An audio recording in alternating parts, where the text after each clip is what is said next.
Magsisimula ang ating kwento sa isang lugar kung saan may naglalaban na tao at isang halimaw na tinatawag na Demon King. Nag-ipon ng malakas na kapangyarihan ang Demon King para gamitin pang-atake sa kalaban nitong lalaki. Sinabi ng Demon King sa kalaban nito na iyon na ang katapusan ni Leon Klein na ating bida.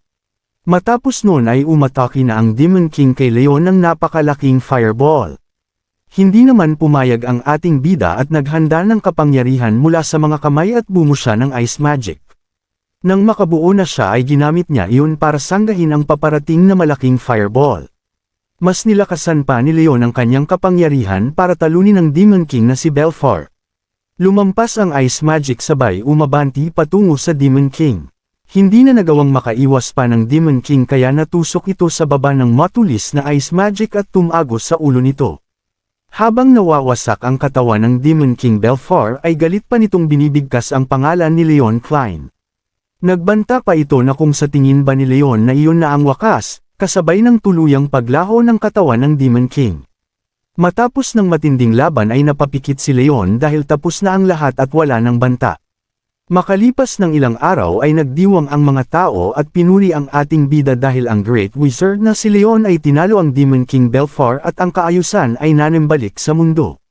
Sa isang banda sa Tenure Orphan, ang lugar kung saan si Leon ipinanganak at lumaki.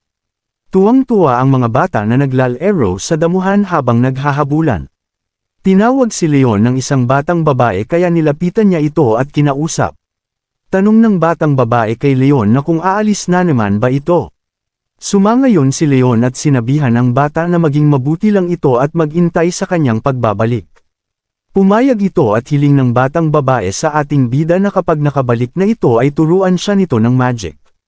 Makalipas ng ilang oras ay nagtungo si Leon sa Royal Castle para makipagkita sa hari at prinsipe. Masayang binati ng hari ang Great Wizard na si Leon at sinabi na matagal na siya nitong inaantay. May paggalang namang binati ni Leon ang hari at ang prinsipe na si Shark, pahabol pa ng ating bida na ang tagal din nilang dinagkita. Maya-maya ay may dumating na babae sinabi kay Leon na ang tagal nilang hindi nagkita. Nang lumingon si Leon ay nakita niya ang isang magandang prinsesa at tinawag niya itong Princess Sarah, at sinabi na hindi niya alam na nasa kaharian pala ito ngayon. Kinuha agad ni Leon ang kamay ng Princess Sarah at hinalikan ito. Nakatawang sinabi ng hari na tinawag pa niya si Princess Sarah mula sa kabilang kaharian. Sinabi niya kay Princess Sarah na pupunta si Leon sa kaharian, kaya nagmadali itong pumunta dito.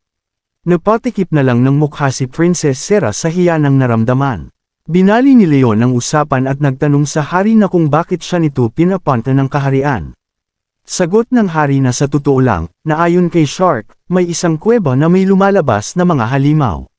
Nagulat si Leon sa kanyang mga nalaman at napasabi na lang siya na pero natalo na niya ang Demon King. Mungkahi ng hari na tinatalaga niya si Leon para imbestigahan ang bagay na iyon. May mga naririnig din siyang mga sabi-sabi na kung sino man ang pumasok sa kuwebang iyon ay hindi na nakakabalik pa. Ngumiti ang hari at sinabi na kung si Leon ang pupunta doon ay hindi na siya mag-aalala pa. Dahil nagawa ni Leon talunin ang Demon King. Sa isip-isip naman ni Leon na totoo iyon natalo niya ang pinakamalaking banta sa sangkatauhan. Lalong-lalo na sa hinaharap ng mga bata. Nagbigay galang si Leon at malugod na tinanggap ang request ng hari na imbestigahan ang bagay na iyon. Sagot ng hari na si Leon na ang bahala sa bagay na iyon. Pahabol pa ng hari na kapag natapos na ang pag-iimbestiga ay ipapakasal siya nito kay Princess Sarah. Namula na lang ang princess sa kanyang mga narinig. Pero si Leon ay napangiti na lang at sinabi na hindi pero nagbabago ang hari. Ang pagpapakasal kay Princess Sarah ay isang malaking gantimpala. Sa isang banda naman ay tumatawa din si Prince Shark na halatang napipilitan lang. Sinabi ng hari na alam ni Shark kung saan matatagpuan ang kuweba. Kaya magpali pa na lang muna ng gabi si Leon sa kaharian at bukas na lang umalis. Pahabol naman ng babae na mag-iingat si Leon. Nang sumapit na ang umaga ay nag-aayos si Leon ng mga kagamitan. Maya-maya ay may nagsalita na humihingi ng tawad dahil nahuli siya ng dating. Ito pala ay ang plastic ba si Prince Shark na may kasamang dalawang knights. Sinabi ng pusit na Shark na magtutulungan sila ni Leon sa imbestigasyon na iyon. Nagkasundo naman ang dalawa na magtutulungan sa imbestigasyon na iyon. Makalipas ng mahabang paglalakbay ay nakarating na sila sa sinasabing kuweba. Tinuro ni Shark sa ating bida na sa loob ng kuweba ang lugar. Sagot ni Leon na nauunawaan niya, kaya magpatuloy na sila ng may pag-iingat. Nang makarating na sila sa loob ay nakakita sila ng mga butas at mga malalaking ugat. Mula sa unahan ay nakaramdam si Leon ng kakaibang pakiramdam. Kaya napatanong siya sa isip na kung iyon ba ang dahilan kung bakit nawawala ang mga tao. Dahil doon ay sinabihan ni Leon si Prince Shark na mag-ingat ito. Pero siya pala ang dapat mag-ingat kay Shark dahil walang condom, andam siyang sinaksak ni Shark ng espadang may lason mula sa likod at lampas sa dibdib. Napaluhod na lang si Leon sa panghihina dahil sa epekto ng lason na damaloy sa kanyang katawan. Nagtanong si Leon kay Shark na nagpapyunas ng espada na kung anong ibig sabihin ng pagsaksak nito sa kanya. Sagot ni Shark na ang lugar na iyon ay ang lugar kung saan papatayin si Leon. Dagdag pa na masyado na itong nagiging malapit kay Sarah, isa itong hadlang para mapalapit sa kanya si Sarah. Plano niyang mawala si Leon sa mundo at palabisan na isang aksidente ang lahat. Galit na sagot ni Leon na hindi siya interesado sa politika, dahil ang gusto lang niya gawin ang kanyang mga makakaya para sa mga bata. Nang marinig iyon ng baliw na Shark ay tumawa ito ng tumawa na parang nababaliw. Sabay sinabi na ang mga bata na mahalaga para kay Leon ay hindi na nabubuhay sa ngayon. Tapos inihagis sa mukha ni Leon ang sirang manika ng batang babae na nasa ampunan. Masayang ikinwento ni Shark na sinunog niya kagabi ang ampunan. Ngumiti pa ng pademonyo ang baliw na Shark at sinabi sa ating bida na magsama-sama na ang mga ito sa langit. Dahil sa mga nalaman ay galit na sumigaw si Leon sa baliw na prinsipe. Pero dahil nanghihina siya dahil sa epekto ng lason ay wala siyang magawa. Nang mga oras ding yun ay sinipa siya ni Shark at tuluyang nahulog sa bangin. Nagpasalamat pa si Shark sa mga nagawang kabayanihan ni Leon, na bayani ng hustisya. Habang mahuhulog si Leon ay bakas parent sa kanyang mukha ang galit na nararamdaman. Makalipas ang ilang sandali ay bigla siyang nagising at natagpuan ang sarili sa isang matubig na lugar sa parteng ibaba ng kuweba. Nagtaka siya dahil siya ay buhay pa. Naalala niya ang mga pademonyong ngiti ni Shark kaya bumalik muli ang kanyang galit sa piteng na iyon. Galit na galit siya at sinabi na hindi niya mapapatawad ang hayop na iyon. Umahan siya sa tubig at sinabi na ang dapat niyang gawin ay makalabas sa lugar na iyon. Pero napakalaki ng lugar na iyon kaya mahihirapan siyang mahanap ang labasan. Pagtingin niya sa unahan ay nagulat siya dahil nakakita siya ng kalansay ng halimaw na ang lalabas ng oras sa mga kalansay nito. Nasabi ni Leon na hindi pa siya nakakita ng ganong klaseng halimaw noon, kaya gumamit siya ng fireball sabay inatake ang halimaw na kalansay. Nang matalo ang halimaw ay may lumabas na notification sa kanyang harapan at may lumabas na secret quest. Ang title ng quest ay Infinite Passage Strategy, na may 1/1,000,000. Kailangan niyang makapatay ng 1,000,000 na mga halimaw para makumplito niya ang secret quest. May lumabas pa na isang halimaw sa kanyang likuran kaya binato niya agad ng fireball ang halimaw na ikinamatay kaagad. Nang mapatay niya ang halimaw ay naging 2/1,000,000 ang lumabas sa secret quest. Napansin niya na tuwing nakakapatay siya ng halimaw ay tumataas ang number ng quest. Pero anuman ang mangyari ay kailangan niyang hanapin ang labasan ng lugar. Tumingin siya sa paligid at nakita niya ang maraming kalansay ng mga namatay na tao. Napagtanto niya na ang mga katawang iyon ay ang mga taong nawawala. Napaupo siya at nagngit-ngit sa galit sabay sumigaw na hindi niya hahayaan na mamatay siya sa lugar na iyon. Lumipas ang maraming araw at nakakulong lang siya sa kuweba. Mula nang siya ay mapapunta doon ay wala na siyang tigil sa pakikipaglaban sa mga iba't ibang halimaw. Isang taon ang nakalipas ay 10,000 halimaw na ang kanyang napapatay, pero hindi pa niya nakikita ang labasan ng kuweba. Ang naging lakas lamang niya para mabuhay sa lugar na iyon at magawang makaligtas sa bawat laban ay ang kagustuhan niyang makapagheganti sa hayop na si Prince Shark. Lumipas pa ang mga taon na pakikipaglaban sa mga halimaw sa loob ng kuweba ay nasa 100,000 na rin na halimaw ang kanyang napatay. Sa mga panahong din iyon ay may natutunan siyang bagong magic. Nakakuha siya ng Dark Attribute Magic na hindi pa niya narinig ang tungkol doon ni hindi niya alam ang epekto ng magic na iyon. Pero sa matagal niyang pakikipaglaban na pagkanto niyang ang magic na iyon ang maaari niyang magamit para makapagheganti sa hayop na si Shark. Makalipas ang 10 taon ng pakikipaglaban ay madami na siyang napatay na halimaw at tumanda na rin ang kanyang hitsura, humaba ang kanyang buhok na napalibutan siya ng dark attribute magic. Natapos na rin niya ang secret quest ng system dahil nagawa niyang pumatay ng 1,000,000 na halimaw. Binati siya ng system at kalaunay may boses na nagsalita at hinihiling sa kanya talunin ang isang nilalang. Tanong ng nanghihina nating bida na sino ang tinutukoy nito. Sa kanyang harapan ay biglang nagliwanag na nakakasilaw. May malaking pintuan ang nagbukas sa kanyang harapan. Nasulo siya ng liwanag at napatanong siya sa isip na kung makakabalik na ba siya sa kanilang lugar. Paglabas niya sa malaking pintuan ay nakita na naman niya ang kanyang sarili sa isang matubig na lugar. Bumangon siya at nakita ang kanyang amahi sa tubig. Napatanong na lang siya sa kanyang isip kung sino ang katauhan niya na nakasuot ng school uniform. Bumalikwas siya at tiningnan ang lugar. Bumungad sa kanya ang malaking building, kaya napatanong na lang siya kung nasaan siyang lugar. May nagsalita sa kanya at sinabi na mukhang nasa katinuan pa ito. May mga lalaki pala na nambubuli sa kanya at pinaglalaruan siya at itinapon sa tubig.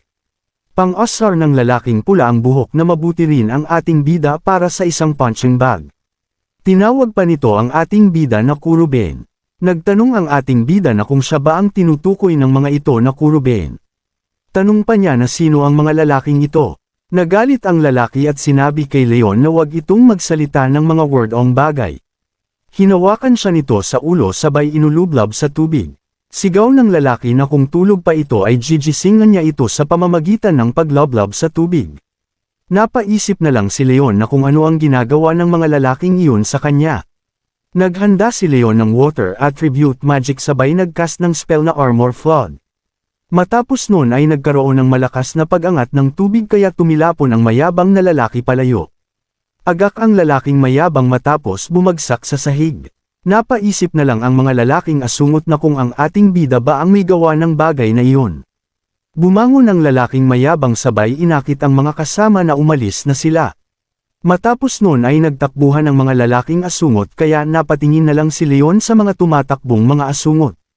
Maya-maya ay may tinig na nagsalita kay Leon at sinabi ng tinig na nakapaglabas si Leon ng ganong kalakas na kapangyarihan kahit na pinipigilan ni Leon ang magic nito.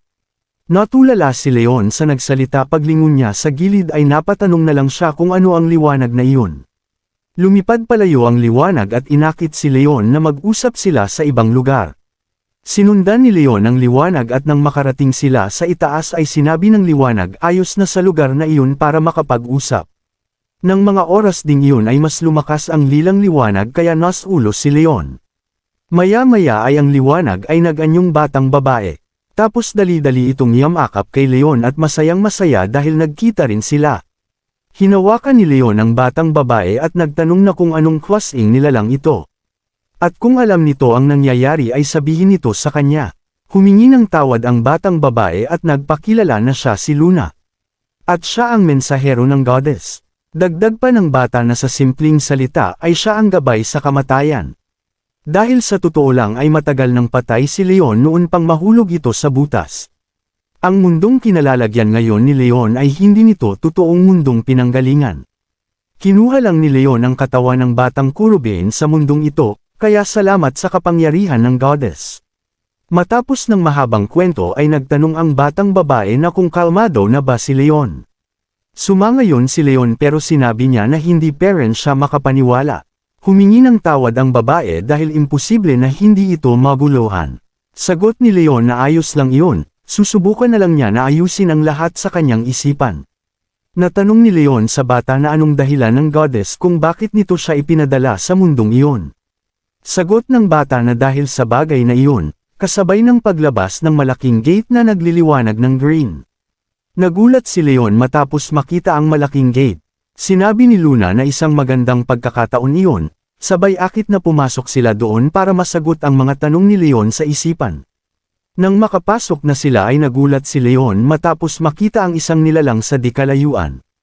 Natanong ni Leon kay Luna na kung iyon ba ang halimaw na nasa ilalim ng Demon King Belfar. Ang Gransaurus, isang kakilakilabot na kalaban na may malakas na barrier. Sa isip-isip ni Leon na kinailangan niyang gumugol ng 3 araw para lang matalo ang halimaw na iyon sa totoo niyang mundo. Pero wala siyang pagpipilian kundi labanan iyon. Kumpiyansang sinabi ni Luna na kapag ginamit ni Leon ang magic na iyon ay magiging madali lang dito ang talunin ang Grandsaurus. Naalala ni Leon na ang magic na iyon ay ang nakuha niya sa matagal na pakikipaglaban sa kuweba, ang Dark Attribute Magic. O mangil ng malakas ang Grandsaurus palapit kay Leon na may makapal na barrier sa katawan. Nakatayo lang si Leon sabay ginamit ang Dark Attribute Magic. Nabalot ng itim na enerhiya na may kasamang lilang kapangyarihan ng buong paligid. Inactivate ni Leon ang skill na Deprivation of Blessings at nawasak kaagad ang matibay na barrier ng halimaw. Naisip ni Leon na ganun lang kabilis nawasak ang barrier gamit ang magic na iyon. May mga dark magic pa na lumitaw mula sa lupa sabay inactivate ni Leon ang skill na Deadly Claws na naging dahilan ng agarang pagkamatay ng dambuhalang Grandsaurus. Bulagtas sa lupa ang halimaw kaya tuwang-tuwa si Luna sa ginawa ni Leon. Namangha si Leon dahil napakalaking kapangyarihan iyon. Nakatayo siya habang pinagmamasdan ang halimaw. Tuwang-tuwa namang sinabi ni Luna na gaya ng inaasahan niya kay Leon.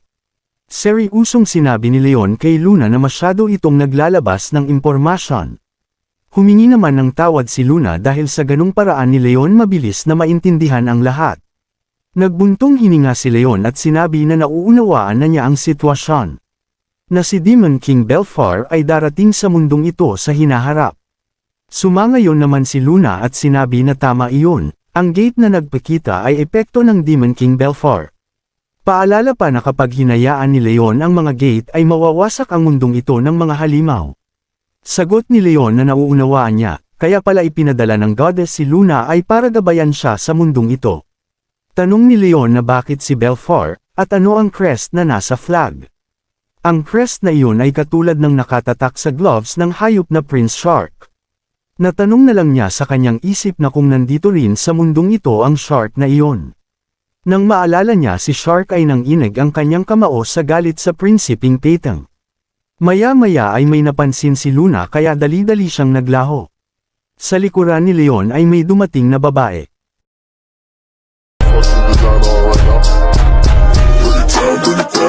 Nagtanong ang babae na dumating sa ating bida na kung may lumitaw na gate sa lugar na iyon.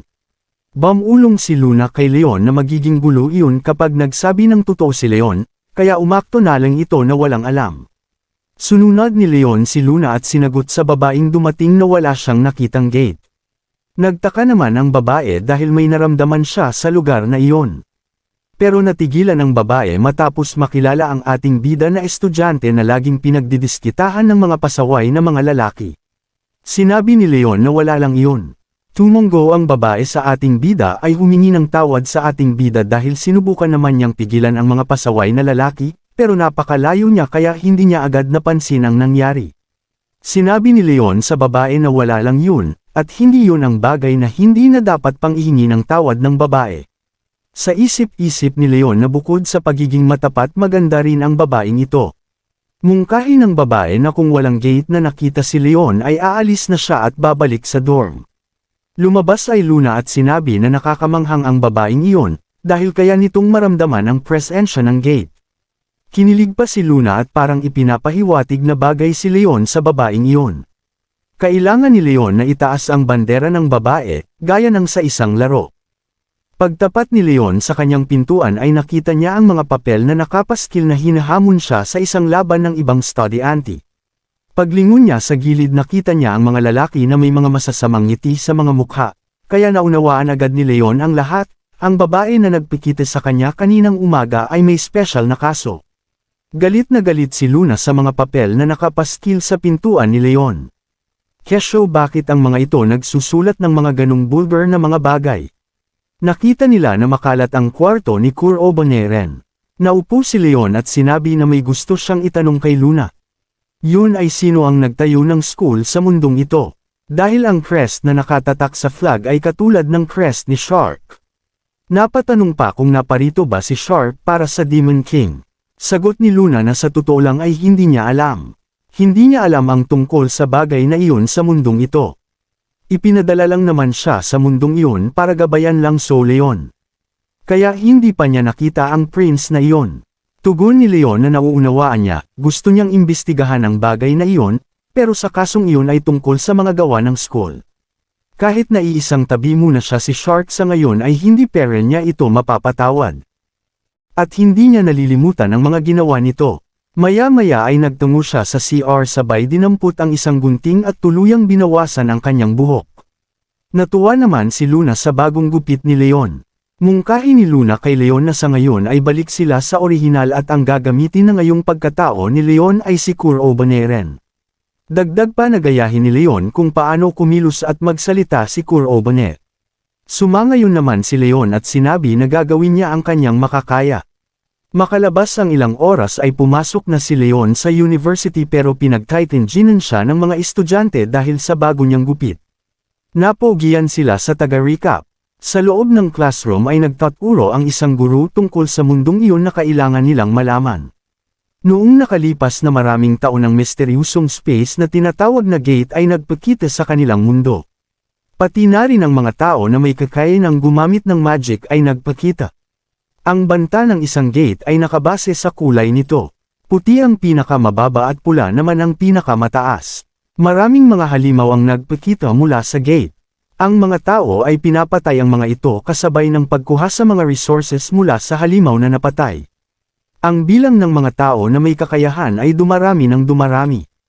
Ang Sacred Academy ay itinayo para sanayin ang mga bagong may kakayahan sa paggamit ng magic. Maya-maya ay napukaw ang atensyon ni Leon matapos may mag-cast ng skill na Icicle Lance. Ang nag-cast pala ng skill ay ang Academy Student Council President na si Izumiya Makoto. Namangha si Leon sa babae dahil magaling ito gumamit ng magic. Nang matapos na ang klase ni Leon ay lumabas siya para tingnan ng isang bagay. Pero may hamarang sa kanyang lalaki, ang mayabang na lalaki na nakalaban niya noon. Mungkahi ng lalaki na oras na para magsaya ulit sila, dahil gusto niyang ngumuya ng isang tinapay ngayong araw. Sagot ni Leon na kung ganun ay umalis ito para kumain sa ibang lugar. Dahil sa pamimilosopo ni Leon ay galit na galit ang lalaking mayabang. Sigaw nito na ang bastardo nating bida ay kahapon pa umaakto ng arrogant. Sa lugar ay dumating si Izumiya Makoto at nakita ang nagaganap na kumusayon. Naghanda ng magic ang lalaki sa kanyang kamay at sinabi na bibigyan niya ng pananghalian na makakain ang aring bida. Sumigaw si Izumiya Makoto para pigilan ang mayabang na lalaki. Dahil ang paggamit ng magic sa school ground ay mahigpit na ipinagbabawal. Nang matapos ang spell na Stone Hammer ay handa na ito para ipang-atake sa ating bida. Hindi naman pumayag si Leon kaya gumamit siya ng Dark Attribute Magic. Nagkaroon ng mga basag na salamin sa kanyang paligid sabay pag-activate ng spell na Grim Eater. Dahil doon ay walang kahirap-hirap na kinain ng Dark Attribute Magic ang Stone Hammer ng mayabang na lalaki. Nagulat ang dalawa sa kanilang nasaksihan dahil hindi sila makapaniwala na ganun lang kadali na mapapawalang bisa ng ating bida ang magic na iyon. Matapos noon ay umalis ay Leon palayo sa lugar at iniwan ang mga tao na hindi makapaniwala. Pinagpawisan si Makoto dahil noon lang nito nakita ang magic na iyon. Pag-uwi ni Leon sa kanyang silid ay may nakita na naman siya sa kanyang pintuan na sulat na nag-aaya sa kanya ng laban. Galing ang sulat kay Makabe na inaakit siya sa training ground pagkatapos ng klase. Mungkahi ni Luna kay Leon na bakit hindi na lang niya iyon iwasan. Di naman pumayag si Leon dahil gagawin niya kung ano ang sinasabi sa sulat. Dahil gusto niyang mabawasan ang mga balakid sa kanya. Sagot ni Luna na kung ganun ay bugbugin nila ang mga iyon. Inutos ni Leon na magtago lang si Luna sa kwarto. Nang sumapit ang gabi sa training ground ay natuwa ang tatlong ugok dahil samipot si Leon sa kanilang laban. Tanong ni Makabe sa ating bida na anong magic ang ginamit nito noong huling laban nila. Sagot lang ng ating bida na sino ang nakakaalam. Mungkahi ng mayabang na kung ganun ay wala na siyang pakialam, dahil lalabanan niya si Leon ng one-on-one, kaya pinalayo niya ang dalawa niyang kasama. Nagbanta pa tuturuan niya ng aral ang ating bida. Maangas na sagot ni Leon na pag nanalo siya sa laban ay titigilan na siya ng mga ito. Tumawa ng tumawa si Makabe dahil biglang nagbago ang ating bida, dahil noon takot na ito kahit simpleng tulak lang niya dito. Matapang na tugon ni Leon na tama na ang usapan bagkus sumugod na ang mga ito. Inis na sumangayon si Makabe kaya simulan na nga nila. Hindi tumiyupad sa usapan ang mga ugok dahil imbis na si Makabe lang ang lalaban sa ating bida ay patraidor na sumugod ang dalawa sa gilid habang may naka-activate magic sa mga ito. Tumawa ang pusit na Makabe at sinabi sa ating bida na nagsinungaling siya nang sinabi niyang lalaban siya ng one-on-one. Sagot ni Leon na alam naman niya na hindi talaga ito tutupad. Naghanda si Leon ng Dark Attribute Magic sa kanyang dalawang kamay at inactivate ang skill na Denial Mirror. Dahil sa skill na iyon ay tumilapon ang dalawang ugok matapos bumalik sa kanila ang kanilang sariling magic dahil sa Denial Mirror ng ating bida. Nagulat si Makabe matapos makita na tumilapon ang mga ugok niyang kasama. Hindi siya makapaniwala na ganun kalakas si Leon. Humakbang palapit ang ating bida habang sinasabi na hindi na ulit niya hahayaan na mahulog sa ganung klase ng mga pag-atake. At hindi niya patatawarin ang sinong manggumawa ng ganung bagay sa kanya.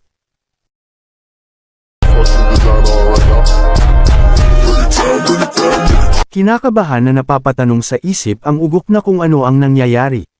Dahil ang magic ay makakategorya lamang sa 4 na attributes. Ang wind, water, fire, at earth. Kaya anong klaseng magic ang ginagamit ng taong iyon? Mungkahi ng ugok sa ating bida na kung kailangan nakakuha ng ganung magic ang walang silbing gaya nito. Galit na tugon ng ating bida na sinong tinatawag nitong walang silbi. Hindi siya makapaniwala na minamaliit nito ang isang tao. Naghanda kaagad ng fire magic si Makabe para ipang-atake kay Leon. Pero kumilos lang ng napakabilis si Leon patungo sa ugok, sabay hinawakan niya ito sa balikat para kunin ang mana nito. Dahil sa pagkuha ni Leon sa mana ng ugok ay nanghina ito kaagad at tuluyang nawalan ng malay. Biglang lumitaw si Luna sa lugar at sinabi na ang pag-agaw sa mana ng iba ay ang kakayahan ng Dark Attribute Magic. Papuri pa sa ating bida na hindi siya nagkamali dito. Sinabi ni Leon na sa kasong iyon ay nangangamba siya na guguluhin siyang muli ng ugok na iyon. Pero natutuwa siya dahil natapos ang lahat ng walang complication. Maya-maya ay bigla silang nagulat nang biglang may tumunog sa buong paligid. Sinabi ng alarm ng school na kailangan nilang mag-evacuation, ayon sa evacuation alert. Sinabi ng nasa mic na may nagpakitang gate sa loob ng school ground. At ang level ng gate na iyon ay makakategorya sa kulay na pula, ang pinakabanta sa lahat ng gate. Pinagpawisan si Leon matapos marinig na ang lumabas na gate ay kulay pula. Mahigpit na inutos ni President Council Makoto na huwag makikipaglaban sa mga halimaw habang lumilikas patungo sa city, agdag pa pupunta siya para isara ang gate. Pinigilan naman siya ng kanyang guro, dahil mahigpit na ipinagbabawal ng headmaster ang paglaban sa kulay pulang gate. Kapag pumalpak ito sa pag-raid sa gate ay ang school ang mananagot sa mga naging pagkilos nito. Hindi nagpatinag si Makoto at nangatuwiran na noong may nagpakitang pulang gate, ang mga kapitbahay na residente ay lubhang napinsala. Ang isa pang dahilan kung bakit siya nagsanay sa academy na iyon ay para harapin ang mga katulad nitong sitwasyon. Nagpatuloy siya sa pag-alis habang sinasabi na sasarhan niya ang gate. Wala nang nagawa ang guro kundi hayaan si Mikuto sa gusto nito. Sa labas ng pulang gate ay tuloy-tuloy ang paglabas ng mga mababangas na halimaw. At patuloy na hinahabol ang mga estudyanteng tumatakbo palayo. Umatake ang lalaki ng Earth Attribute Magic sa halimaw. Pero walang kahirap-hirap lang na napawalang bisa ng halimaw ang mahinang magic na iyon. Sumigaw na lang sa takot ang lalaki habang sasakmalin na siya ng mga gutom na halimaw. Pero nailigtas pa rin siya matapos tamaan ng mga icicle lance ang mga halimaw tago sa mga katawan ng mga ito at tuluyang namatay. Takot na takot ang lalaki dahil akala niya ay katapusan na niya. Ang gumawa pala noon ay ang President Izumiya Makoto. Inutos ni Makoto sa lalaki na kung nakakalakad pa ito ay tulungan nito ang kapwa nito estudyante paalis sa lugar.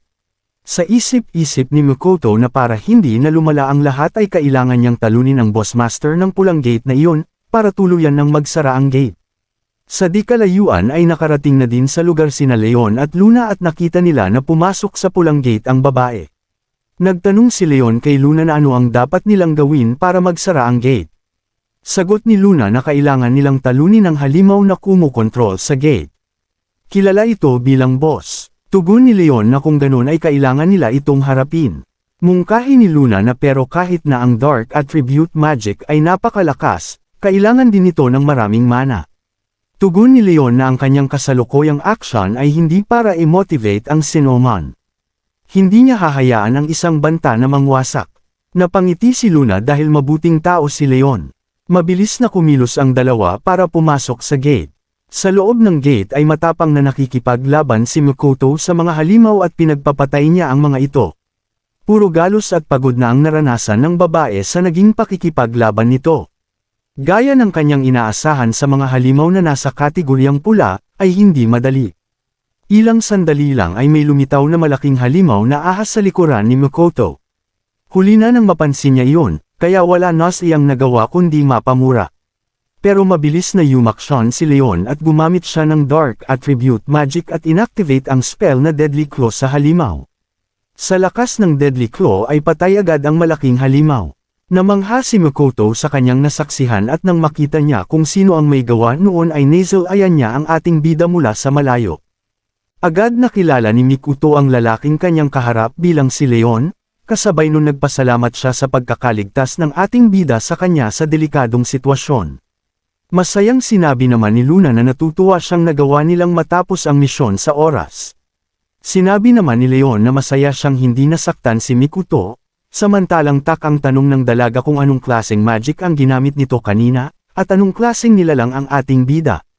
Tumalikod naman agad si Leon sa kasinabing may mga bagay na mas importante, kesa sa mga tanong ni Mikoto. Sinabi pa niya na dapat nilang unahin ay ang pagsasara ng gate, isang bagay na sigurado siyang ipinunta din doon ng babae. Hindi naman agad umimik ang babae dahil sa narinig. At matapos mag-isip agad din siyang sumang-ayon sa kasinabing magmadali sila sa gagawin. Habang naglalakad papalapit sa gate minsan pang nilingon ni Mikoto ang nakahandusay na ahas, nasabi pa niya sa isip na narinig na niya noon ang pangalan ng ating bida na isang palamang studyante. Tinitingnan pa niya ang naglalakad na si Leon dahil hindi siya makapaniwalang ang isang pinakatalo ng studyante ay nagawang gumamit ng ganoon kalakas na magic. Patakbo nilang tinungo ang gate upang isara ito, dahil nakapaligid na sa kanilang ang ilang mga halimaw na nagbabadyang sumugod. Buong lakad na pinakawalan ni Mikoto ang aqua prison at agad lumitaw ang asul na liwanag, na humigop papasok sa mga nagbabadyang halimaw. Nagdudumaling pinuntahan ng dalawa ang gate samantalang nakakulong naman sa loob ng animoy bull ang tubig ang mga halimaw. Napahanga naman si Luna sa nakitang galaw ng babae, at sinabing inaasahan na niyang malakas ang batang iyon. Nakangiting sumang-ayon naman si Leon kay Luna at sinabing ito ang aasahan, sa isang estudyante na pinakanangunguna sa kanilang evaluation sa buong academy. Ikinagulat naman nilang dalawa ang biglaang pagbitak ng lupa sa kanilang harapan, at mula doon lumabas ang dambuhalang halimaw na bato. Walang pagsisayang ng oras itong sumugod kay Leon na agad namang iniwasan ng ating bida, at kasabay ng pagtalon ginamit niya ang Dark Attribute Magic na Blind Edge. Agad tumama ang malakas na kapangyarihan sa mukha ng halimaw, na halos ikawasak ng buo nitong anyo samantalang nakatingin lang si Mikoto mula sa gilid. Natulala siya matapos mapanood kung paano tinarget ni Leon ang kahinaan ng halimaw, na walang iba kundi ang mata nito sa pamamagitan lang ng isang atake. Pira-pirasong lumaglag sa lupa ang katawan ng halimaw na bato, at sa oras na yon napagtanto ni Mikoto na hindi lang ito dahil sa kakaibang magic na taglay ni Leon, dahil kaya din ng ating bidang paganahin ito ng mabilis at sigurado na animoy isa siyang bitiranong mage. Nakatayo naman si Leon sa harap ng nagkapira-pirasong halimaw, na kung titingnan ay animoy isang bihasang matagal nang nakikipaglaban. Muling itinuon ng dalawa ang kanilang atensyon sa gate, tanong naman ni Leon sa babae kung handa na ba ito. At kasabay ng pagsang-ayon ni Mikoto ang paghakbang din nila papasok. Tumambad sa kanila ang dambuhalang dragon na nagngangalit, nagwawala ito nang makita sila na parang gusto nang lumunin sila ng buhay. Agad nakilala ni Mikoto na isang lava dragon ang nasa harap, at ayon sa libro ito ang pinakadelikadong halimaw sa lahat. Agad namang iniharang ni Leon ang kanyang kamay sa harapan na animoy pinuprotektahan ang babae. Paalala pa niyang mag-iingat ito dahil ang dragon na kaharap ay may kakayahang umatake, gamit ang apoy at ang buntot nito kung malayuan ang kalaban. Bangwelo ng paghinga ang dambuhalang lava dragon at inipon ang nayang enerhiya, hanggang sa ibuga nito ng buong lakas ang kanyang apoy papaatake sa ating bida at kay Mikoto. Mabilis namang umiwas ang dalawang ngunit muling umatake ang halimaw gamit naman ang kanyang buntot. Sunod-sunod na pagtalon sa ere ang ginawa ni Mikuto upang umiwas, at habang naghahanda upang umatake na pagtanto niyang tama ang lahat ng sinabi ni Leon. Pinakawalan ni Mikuto ang malaking tipak ng yelong kapangyarihan, ngunit nang tumama ito sa Lava Dragon ay baliwala lang itong nawasak. Takang napatulala naman ang babae dahil inaasahan niya ito ang magiging pinakasandata niya laban sa apoy, ngunit lubhang napakatibay ng bumabalot na init sa katawan ng dragon. Mas lalong pinagtibay ng Lava Dragon ang kanyang katawan, ngunit sa pagkakataong iyon ay hindi pa man lang pinagpapawisan ang ating bida na mag-uumpisa pa lang sa pagsugod. Agad niyang pinaganya ang nakamamatay na kuko na pumulibot sa dambuhalang dragon, halata naman na napinsala ito dahil sa mga pagdaing. At upang umiwas agad na ikinampay ng Lava Dragon ang pakpak, at sinubukan lumipad papalayo habang umaatungal. Inis namang sinabi ni Luna na ang pagtakas ay isang uri ng pandaraya, at doon na pagtanto ni Leon na taglay pa din ng dragon ang kakayahan nitong lumipad. Sinabi naman ni Mikuto na hindi niya inaasahang tatakas ang halimaw sa ganoong paraan, tanong pa niya sa ating bida kung ano ang susunod nilang gagawin. Seryusong tanong ni Leon kung may iba pa bang magic si Mikuto liban sa tubig. Sinabi naman ng dalaga na kaya niyang gumamit ng ibang magic, kasunod ang pagtatanong kung bakit ito tinatanong ni Leon. Pakiusap naman ng ating bida na sa isang pagkakataon lang ay gamitin niya ito. Walang alinlangan namang pumayag ang babae sa nais ng ating bida at sinabing ipinauubaya niya ang laban kay Leon. Lumipad sa ere ang magandang babae kasabay ng pagpapalabas ng wind attribute magic, at sa pamamagitan ng kinalap na enerhiya sa paligid pinalakas ni Mikuto ang hangin. Saka pinagsama ang lahat ng lakas sa iisang lugar patungo sa kinaroroonan ng Lava Dragon, oo ang mapigilan ito sa paglipad at pagtakas. Inis na napalingon sa ibaba ang dragon at napaatungal, ngunit wala itong magawa at hindi maikampay ang pakpak sa mas lalong pinapalakas na hangin ni Mikuto. Sinabi ni Luna kay Leon na natigil na sa paggalaw ang dragon, bilang hagyat na oras na upang ang ating bida naman sa kumilos. Mabigat na hakbang ang ginawa ni Leon at agad na naghanda upang umatake, mula sa kawalan lumabas ang dimabilang na mga paro-paro matapos e-activate ni Leon ang Abyss Ruler.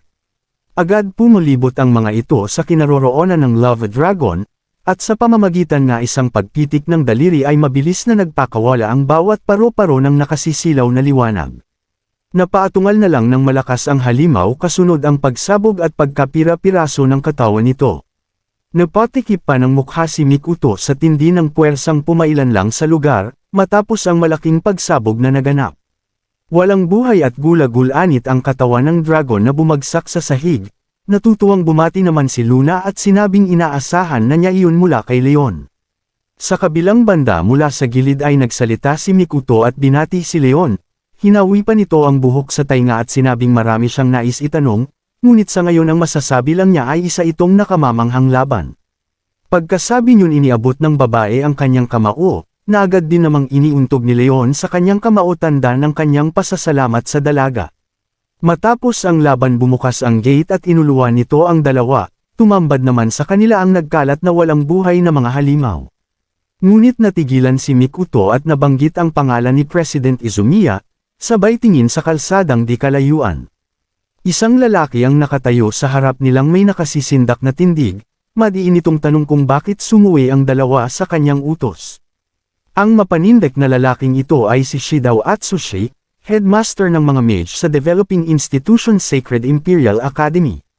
Sa nakaraan nating kwento tagumpay na naisara ng ating bida ang Red Gate, at nang makalabas sila ay siya namang pagdating ng headmaster, napasigaw na timawag si Mikuto kaya't agad silang napalingon. Seryusong tanong ng headmaster kung ano ang ginagawa ng dalawa, at bakit sinusuway ng mga ito ang kanyang utos. Naitanong naman ni Leon kay Luna sa pamamagitan ng isip, kung sino ang lalaking nasa kanilang harapan. Ayon kay Luna ito ang headmaster ng academy na si Shidao Atsushi, ito ang nagtatag ng Sacred Imperial Academy kung saan sinasanay ang mga batang mage. Si Atsushi ay isang lalaking pinanganak na may kaakibat na swerte. Napaisip naman si Leon nang marinig ito at nakaramdam ng pag-aalinlangan, ayon sa kanya hindi malayong may koneksyon ang lalaki sa pusit na si Shark. Gayunpaman masyado pang maaga upang maghinala kaya't pinili niyang magmasid, habang si Mikuto ay agad na humingi ng paumanhin sa headmaster. Kasunod nun paliwanag ni Mikuto na hindi nila kayang makita na nasa panganib ang mga tao, ngunit inismiran lang siya ng matanda at sinabing hindi niya maaaring gamitin ang katarungan upang makalusot sa ganoong bagay. Walang imak naman sa isang banda ang ating bida samantalang hindi niya maalis ang matalim na tingin sa headmaster, nang sabihin itong ano ang gagawin ni Mikuto kung naiba ang kinahinatnan ng lahat. Hindi na niya kinaya at sumingit na sa usapan saad ni Leon kung ganito ba isalaysay ng headmaster, ang pinakitang tapang at lakas ni President Mikuto. Inis namang tinanong ng matanda kung sino ang ating bida, asak pa niya na walang karapatan ang outsider na magsalita. Matapang na sinabi ni Mikutong hindi outsider si Leon, at siya ang dahilan kung bakit niya naisara ang Red Gate. Gulat na napaatras ang matanda nang marinig ito at halatang hindi niya nais paniwalaan ang narinig. Nakakainsulto pa itong malakas na tumawa nang makilala niya at makita ng malapitan si Leon, saka sinabing ito pala ang pinaka may lowest rank sa kanilang academy. Pinahihit pa ng matanda ang katawan habang patuloy pa din sa pangungutya, at Acme papasok na sa sasakyan ng malakas na sigawan ito ni Mikuto. Humarap naman ang pusit na matanda at sinabing kasinungalingan ang sinasabi ni Mikuto. Sarkastikong saad pa niya na kung maraming oras ang babae sa pagbibiro ay ituon na lang ang atensyon sa pag-aaral. Naiwan ang dalawa at hindi na nakaimik matapos patakbuhin ng headmaster ang kanyang sasakyan paalis. Matalim na sinundan ng tingin naman ni Leon ang sasakyan sa kanasabi sa isip, na meron man o walang konskayin ang headmaster kay Shark ay kinakailangan niya itong bantayan. Matapos iyon bumalik na si Leon at Luna sa kanilang tinutuluyan. Nakahinga naman ng maluwag ang dalawa saka nasabi ni Luna na lubhang napakahaba ng araw na iyon. Ngunit hindi pa din mawala sa isip ni Luna ang nakakainis na ugali ng headmaster, na umaastang nakakataas sa lahat at napakayabang. Sinabi naman ni Leon na ang kilos na ito ay nagpapatunay lang kung paano nila ibaba ang tingin, pag si Ren ang kanilang kaharap o ang totoong may-ari ng katawan. Malalim na buntong hininga naman ang ginawa ni Luna kasabay ng pamumula ng pisngi, at sinabing napaka-espesyal din naman ni Mikuto. Naupo naman si Leon sa isang upuan habang hawak ang isang babasahin, agad namang pag-ungkat ni Luna kung ano ang binabasa nito. Sinabi ni Leon na ito ay ang diary ni Ren saka humingi ng tawad sa pagbabasa nito ng walang poem, ngunit may mga bagay lang siyang gustong malaman. Nung araw na pumasok si Leon sa walang malay na katawan ni Ren, sobrang panghihina ng katawan at isip ang nakakamdaman ng lalaki. Natulala na lang ang dalawa habang patuloy sa pagbabasa, sinabi pa ni Re sa diary kung paano siya nanghihina at nawawalan ng pag-asa. Ang tanging nais lang ni Ren ay maging sicker nang sa ganun ay magkaroon siya ng pera para sa pagpapagamot ng kanyang nakababatang kapatid, ngunit malapit na siyang sumuko dahil wala man lang siyang kakayahan pagdating sa magic. Bukod doon pinagtatawanan at minamaliit siya ng kapwa mga estudyante, sinasaktan at walang sawang tinitiis ang mga bayolenteng bagay. Bawat araw na lumilipas ay animong impyerno para kay Ren, at lahat ng sakit na naranasan niya ay nakikinita naman ng ating bida sa pamamagitan ng kanyang binabasa. Natigilan naman si Leon sandali nang maramdaman ang pagpatak ng luha sa piraso ng diary, agad siyang tumalikod upang itago ang lungkot para sa may-ari ng katawan.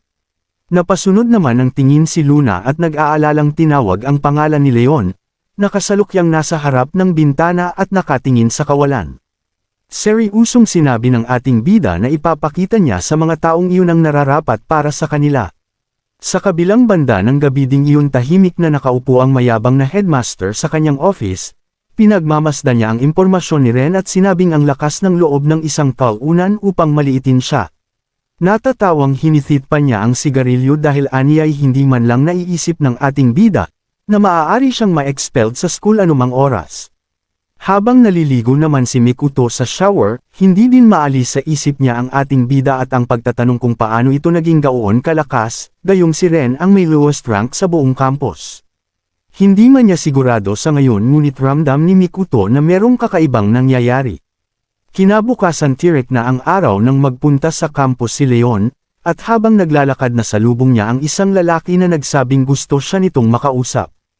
Agad namang nakilala ni Leon ang lalaki na Vice President ng Student Council at mula sa Sacred Imperial Academy na si Naruse Shuya.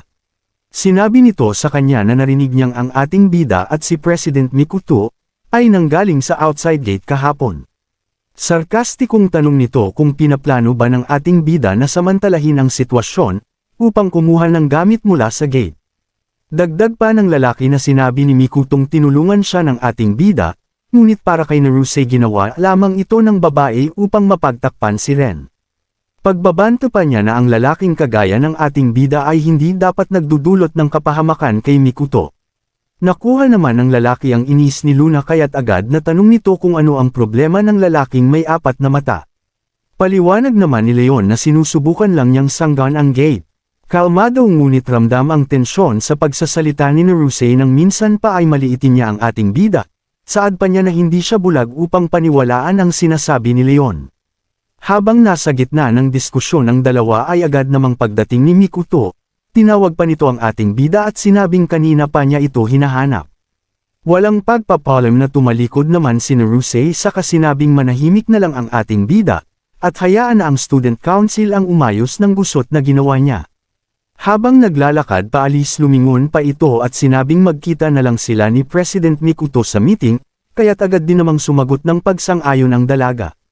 Nang makaalis si Naruse agad na itanong ni Mikuto kung ano ang sinabi nito sa ating bida. Sagot naman ni Leon na hindi na ito mahalaga saka itinanong kung ano ang kailangan sa kanya ni Mikuto. Agad namang sagot ng babae na pinapatawag ng headmaster si Ren. Nagtungo ang dalawa sa opisina ng pusit na headmaster at hindi pa man sila nakakaupo. Nadinig na nila ang malakas na utos nitong mag-drop out na si Corbin Ren at umalis na sa academy.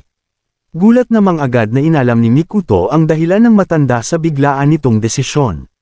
Sinabi naman ng headmaster na si Ren ang may pinakamababang score sa lahat, at wala pa man lang na ipapanalong laban mula nang mag-enroll siya sa academy, saka ihinigas ang papel na naglalaman ng impormasyon ni Corbin Ren.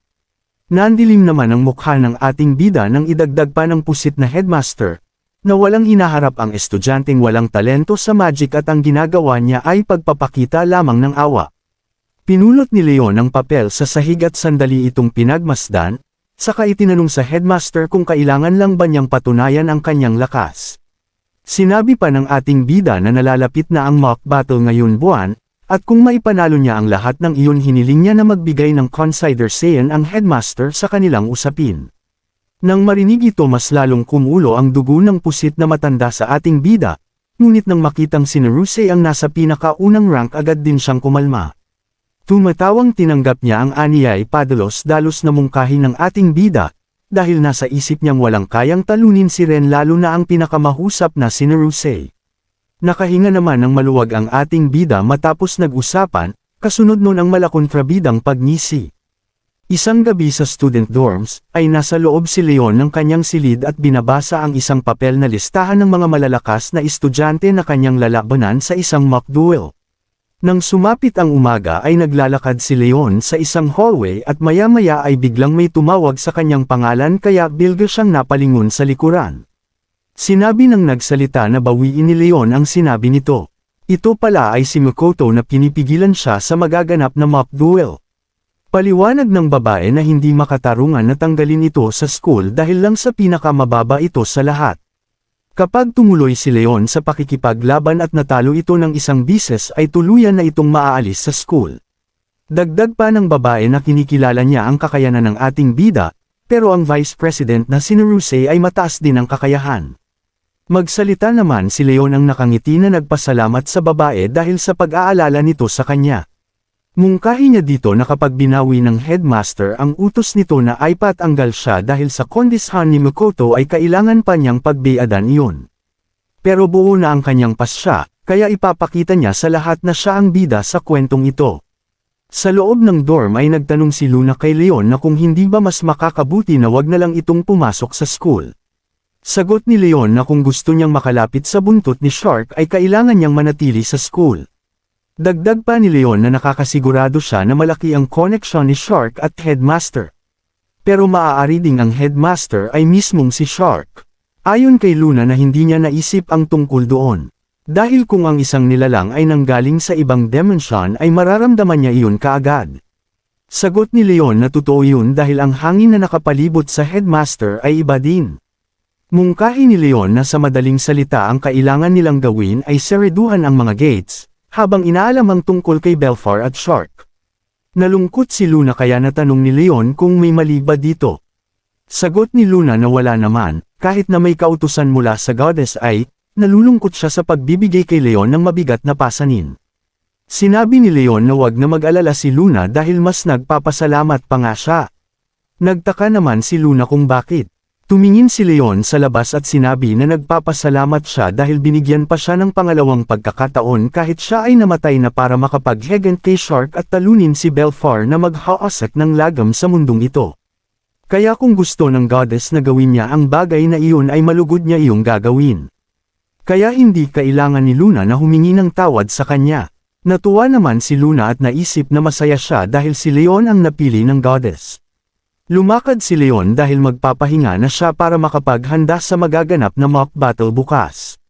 Masayang masaya si Luna na sinasabi na ipakita sa ugok na headmaster na malakas ito. Sabay na isip sana matupad ni Leon ang mga kahilingan nito. Nang sumapit ang umaga ay nagtipon-tipon ang mga kalahok at mga manunood para sa magaganap na mock battle. Natuwa ang kalaban ni Leon at may pangmamaliit nitong sabi na masaya siya dahil makakalaban niya ang kalunan na hindi pa nanalo sa mock battle. Nagsigawan naman sa tuwa ang mga manunood at sigaw ng mga ito na wag masyadong saktan si Leon sa magiging laban ng mga ito. Nagbuntong hininga na lang si Leon sa mga narinig niya mula sa mga ugok na manunood. Naghanda kaagad ng isang pag-atake ang lalaki habang sinasabi na tatapusin niya iyon kaagad sa isang atake lamang. Nang makapaghanda na ito ng atake ay ibinato na nito sa ating bida ang wind spell. Pagtama nito sa pwesto ng ating bida ay nawala din pati si Leon. Nagsaya agad ang lalaki at nasabi na baka napasubre siya sa pag-atakeng iyon. Natigilan sa kasiyahan ng lalaki matapos magsalita si Leon mula sa likod na naghahanda na ng pag-atake gamit ang Earth Attribute Magic. Inatake ni Leon ng Rock Blast ang lalaki na agad tumama sa katawan nito. Walang nagawa ang lalaki kundi tumailesek dahil hindi na niya nagawang makaiwas pa. Bulagta ang lalaki habang si Leon ay tumalikod paalis dahil tapos na agad ang laban. Nagtaka ang ibang mga manunood dahil taliwas sa kanilang mga inaasahan ang naging kaganapan.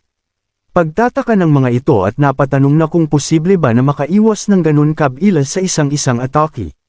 Nakangiti naman si Makoto sa naging resulta ng laban ng ating bida.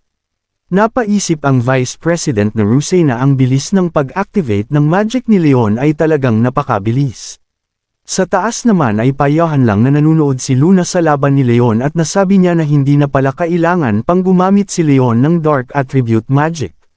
Dagdag pa niya na walang sino man sa kalaban ni Leon ang makakatalo rito.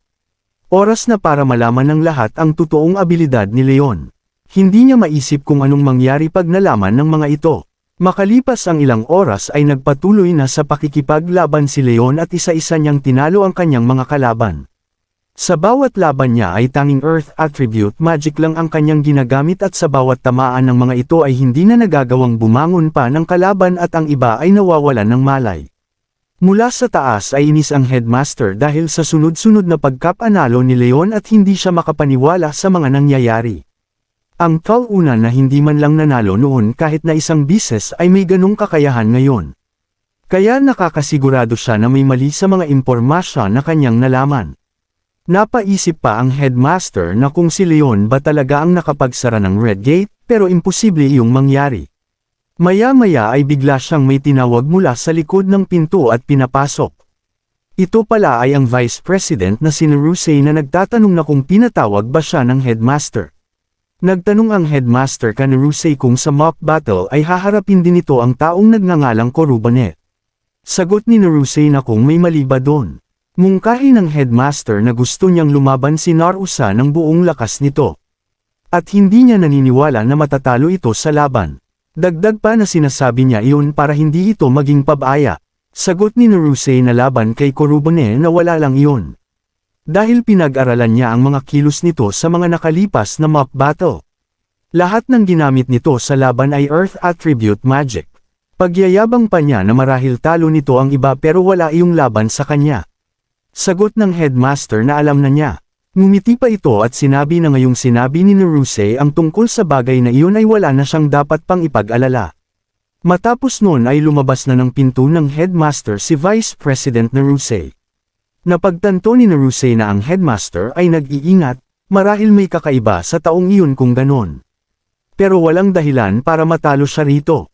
Nagpatuloy pa ang mga laban at lahat ng kinalaban ni Leon ay kanyang tinalo ng hindi man lang pinagpapawisan. Namamangha na sa kanya ang mga manunood dahil ni isang bises ay hindi man lang ito natalo. Maya-maya ay may nagsalita sa ating bida at sinabi ang mga bagay nagiging maayos. Ito pala ay si Izumiya Makoto na nag-aalok sa kanya ng tubig. Mungkahi ng babae na kaunti na lang at mababawi na ng headmaster ang pagpapatalsik dito sa school. Sinabi naman ni Leon na kailangan pa niyang manalo sa mga mock battle ngayong araw. Sa isang banda nakatitig lang sa kanila si Naruse. Matapos ng mga laban na napagtagumpayan ni Leon ay dumating na sila sa final mock battle kung saan ang kanyang makakalaban na ay ang Vice President na si Naruse. Inabot na rin ng hapon bago ni Leon nakaharap ang pusit na si Naruse. Mungkahi nito sa ating bida na huwag maging mayabang si Leon porkit nanalo ito ng sunod-sunod sa mga nakaraang mock battle.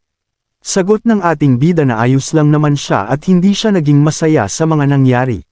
Dahil ang gusto niya ay manalo. Tanong ni Naruse na kung balak ba ng ating bida manalo laban sa kanya. Tugon ni Leon na malamang ganun ang gusto niyang gawin. Matapos marinig ni Naruse ang mga sinabi ni Leon ay ngumiti ito at sinabi na malakas ang loob ni Leon. Siguraduhin niya na pagsisisihan nito ang naging desisyon ng ating bida. Tahimik lang naman ang mga manunood sa magaganap na laban. Lalo na ang headmaster na ugok. Si Makoto at Luna. Maangas lang naman na nakatayo ang ating bida ay seryosong bibigwasan ang ugok na Vice President Naruse. Naglabas ng magic si Naruse sa kanyang mga kamay habang naiisip na sa totoo lang ay hindi niya maunawaan ang tungkol sa taong kanyang lalabanan. Paanong nangyaring ang pinaka-mababa ay maa-awaken? Kung plinano ba nito na itago ang kanyang totoong kapangyarihan at tangkain manalo ng sunod-sunod? At kung ganun nga ay sobrang nakakatawa ang bagay na iyon. Nagngit-ngit si Naruse at siguraduhin niyang aalisin niya ang maskara ng ating bida. Gumamit ng high rank wind attribute magic si Naruse at nakalikha siya ng pana at palaso para ipang-atake sa ating bida. Sabay activate ng lightning shot. Inatake niya ng mga lightning arrow si Leon pero nakatayo lang ang ating bida ng walang takot. Nang akmang tatama na kay Leon ang atake ay agad siyang gumamit ng earth attribute magic sabay lumikha siya ng clay wall para ipawalang bisa ang mga palaso. Nagliwas ang mga palaso kung saang-saang direksyon at pagkatapos nun ay lumitaw si Leon ng may maangas na tindig. Takang-taka si Naruse dahil nasangga ni Leon ang kanyang high rank wind attribute magic. Nagawa pa nitong makasangga kahit nauna siyang mag-cast ng magic. Sa isang banda naman ay manghang-mangha ang mga manunood sa kanilang nasaksihan. Hindi sila makapaniwala na nagawa ni Leon sanggahin ang atake ng kanilang Vice President. Pinakalma ni Naruse ang kanyang sarili at inisip na tanging Earth Attribute Magic lang naman ang kanyang gamitin ng ating bida. Biglang inangat ni Naruse ang kanyang kamay sabay sigaw na tingnan nila kung kaya ni Leon sanggahin ang kanyang atake. Gumamit siya ng Earth Attribute Magic at nagkaroon ng mga lumulutang na bato sa itaas ng ating bida, sabay ibinagsak kay Leon ang Rock Shower. Nakatayo lang si Leon habang naghahanda ng Wind Attribute Magic mula sa kamay. Gumamit ang ating bida ng Aerial Blast at walang kahirap-hirap na nasangga ang Rock Shower ni Naruse. Laking pagtataka ni Naruse dahil ganun lang kadaling napawalang bisa ang lahat. Hindi siya makapaniwala na nakakagamit si Leon ng Wind Attribute Magic. Nagsigawan naman sa tuwa ang mga manunood, dahil nasangga na naman ni Leon ang atake ng kanilang Vice President. Tuwang-tuwa din ang mga ito dahil nakakagamit si Leon ng Wind Attribute Magic. Sa isang banda nag-iisip si Makoto na normal lang naman na ang isang wizard ay magtaglay ng madaming attribute magic. Pero kailangan ng mahabang panahon para ma-master ang isang attitude. Kaya kung kaya ni Leon gumamit ng ganon kapulidong magic ay talagang totoong hindi ito may kukumpara. Sinabi ni Naruse na kaya palang gumamit ni Leon ng bang magic bukod sa Earth Attribute Magic. Tanong naman ni Leon na kung minamaliit ba nito ang ibang tao ng sobra. Tugon ni Naruse na anong ibig sabihin ng ating bida. Sagot ni Leon na lumulukso ito agad sa conclusion, arrogant at walang ingat. Dagdag pa ni Leon na magaling sa magic si Naruse pero ang pag-uugali nito ay maayos. Ayon kay Leon na hilaw pa ang kalahati ni Naruse. Sagot ni Naruse na ang ating bida ang walang naintindihan. Dahil ang kinikilala lamang niya ay ang karapat-dapat. At ang buong school ay ang kinikilala lamang ay si President Izumiya Makoto. Gusto niyang malapit sa katayuan nito. Para maging karapat-dapat na manatili sa tabi nito, ay aabutin niya ang pick ng magic. Sabay naghanda ng water attribute magic mula sa kanyang kamay. Pagbabanta pa nito sa ating bida na wag nitong isipin na pantay lang sila. Mas lumakas pa ang water attribute magic sa kamay ni Naruse kaya nasilaw ang mga manunood. Nakilala pa ng isa na iyon ang high-rank water attribute magic ng kanilang Vice President. Ayon sa isa na gaya ng inaasahan sa multi-wizard, talagang nakakamangha ang kapangyarihan nito.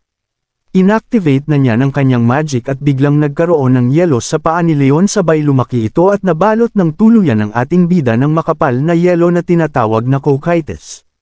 Sa isip-isip ng ugok na si Naruse na ang wind magic ay walang laban sa kanyang spell na iyon kahit ang earth attribute magic ay maninigas lang sa kanyang kapangyarihan.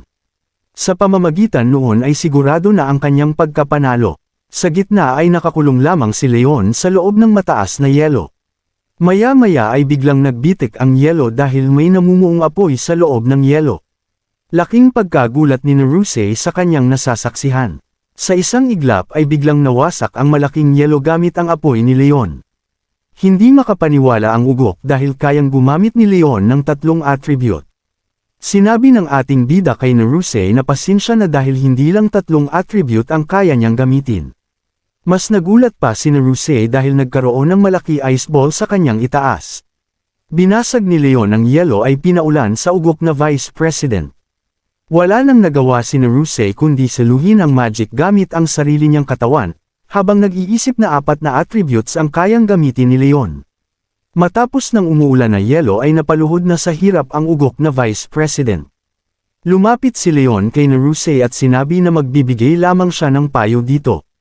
Na kung gusto nitong makamit ang tugatog ng magic ay harapin nito ang gusto nito. Mag-focus ito sa nakamit. Pero bago yun may mga bagay na lagpas sa nakamit nito. Magtatanong pa sana si Naruse sa ating bida kung sino ba talaga ito pero bigla na itong bumagsak dahil sa pagkaubos ng lakas. Tumalikod si Leon at sinabi na kahit siya ay may mga bagay pa ring dapat gawin. Matapos noon ay inannounce ng Rep-Ere na ang nanalo ay si Kuro Baneren, aka Leon. Nang sumapit ang gabi sa office ng headmaster ay galit na galit ito at di makapaniwala sa naging resulta ng laban.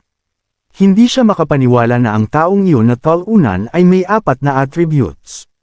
Kaya hindi iyon maaari. Naalala niya ang sinabi ni Izumiya Makoto sa kanya na dahil kay Leon kaya nasaraduhan nila ang Red Gate. Matigas pa rin ang pagmumuko ng ugok na headmaster at sinabi na hindi pa rin iyon maaari. Napasabi na lang ito na sampay ng ating bida. Sabay kuha ng cellphone ay may tatawagan na isang tao. Maya-maya nga ay may kinausap na ito kasabay ng pagsunod sa papel ng ating bida. Malalim na ang gabi at nasa himbing na ng pagtulog si Luna samantalang ang ating bida ay abala pa din sa pasusulat ng kanyang plano. At dahil sa pagkapanalo niya sa mock battle laban sa Vice President, walang magagawa ang headmaster kundi gawin ang kanilang napagkasunduan na bawiin ang expulsion ng ating bida. Ang tanging iniisip na lang ni Leon ay kung anong hakbang ang susunod niyang gawin. Nais niyang unahing targetan ang headmaster ngunit dahil wala ito dahil sa biglaang business trip, ang pagtutuunan muna niya ng pansin ay ang paglabas at pagpapakita ng mga gate. Nasa isip ni Leon na kung mahaharang niya ang mga gate mapapalabas niya mula sa pagkakatago ang lihim na konektado kay Belfort. Tumayo pa si Leon at tumangala habang iniisip kung sino kaya ang kanyang mahuhuli. Kinabukasan sa paaralan madidinig ang ingay ng mga estudyante, samantalang malayo nama ang iniisip ng ating bidang nakatanay sa bintana. Natahimik naman naglahat nang pumasok sa silid ang isang lalaki, at doon napahabol din ang tingin ng ating bida na para bang isang pamilya na tao ang kanyang nakita. Sinulat ng lalaki ang kanyang pangalan sa board saka sinabing siya ang inatasan upang magturo sa klase, kasabay nun nagpakilala siya bilang si Hasiba Keisuke. Nang humarap ito nakita ni Leon ang mukha ni Shark ngunit sa ibang katayuan at ayos. Sinabi pa ng lalaki na nakakabiglaman ngunit inaasahan niyang magiging mabait sa kanya ang mga estudyante. Kinilig naman agad ang mahaharot na babae sa room dahil sa gwapong mukha ni Hasiba, ngunit matalim naman ang tingin dito ng ating bida. Wala siyang sinabi na anuman at walang ginawa na kahit anong hakbang, ngunit hindi maalis ang tingin sa lalaki. Matapos ang klase rinig ang malakas na usapan sa kantin dahil sa nakakabiglang naganap sa mock battle. Hindi makapaniwala ang bawat isa sa ipinakitang husay ng ating bida, na nagawang lampasuhin ng ganun na lang ang kanyang mga kinalaban. Nag-aasaran pa ang mga ito na kung bakit hindi sila magpaturo kay Ren ng magic. Habang dinag namang lahat ni Leon ang kanilang mga usapan na nasa kabilang lamesa lang. Napalingon naman ang ating bida nang may magsalita at itanong, kung maaari ba siyang umupo sa bakanteng upuan. Malawak na napangiti si Leon nang makita ang President Council na nagpakyut pa sa kanya. Pagbati pa nito na mahusay ang ginawa ng ating bida sa mock battle, at talagang hindi inaasahan ang kinalabasan ng labang iyon na ikinagulat ng marami. Agad namang nagpasalamat si Leon kay Mikuto ngunit saad ng dalawa na siya ang dapat magpasalamat, dahil sa mga sinabi ni Leon kay Naruse. Bagaman nakaramdam ng panghihina ang pusit na apat ang mata, kakaibang comfort ang nagawa ng mga salita ni Leon para sa kanya.